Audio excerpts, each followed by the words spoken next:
magandang umaga po sa ating lahat. Ay papakita po namin sa inyo kung paano gumawa ng paypay. Ito po ang pagkakagawa ng paypay garden concrete bricks. Ayan. So parehas lang din ang procedure niya nito. Ang ratio ng buhangin, plain topping sa lahat po ng bricks.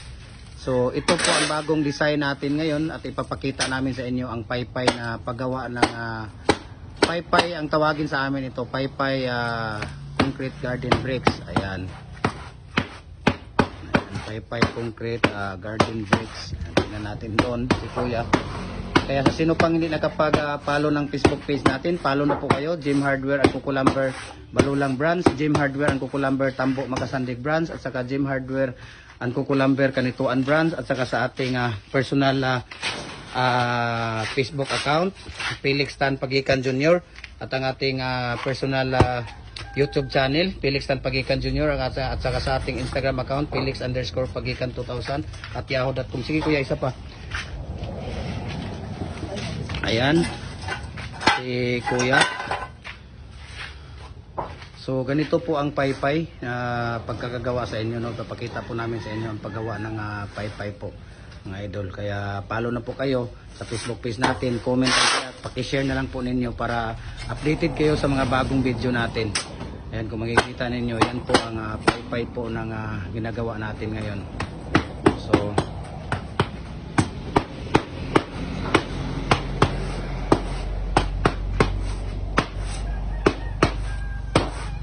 ayan, sa ating Instagram account, Felix_Pagikan 2000.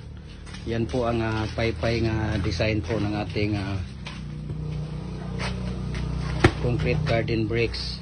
Ayan, so thank you so much po sa inyong panunood and God bless sa ating lahat. Ayan, so papakita po natin, napakaganda po. Ayan, kung nakikita niyo, napakaganda po ang paypay na design.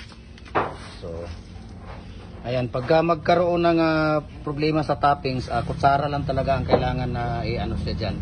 Kutsara lang, no? Para mas maganda ang result niya. Ayan. So thank you so much and God bless po sa ating lahat, no? Sa patuloy ninyong sumusuporta sa ating mga vlog, sa ating mga reels. Ayan. So God bless po sa ating lahat. Ayan, ipapakita ko po sa inyo yan. So yung isa na po Kuya, ay yung isa na naman, yan po ang paypay.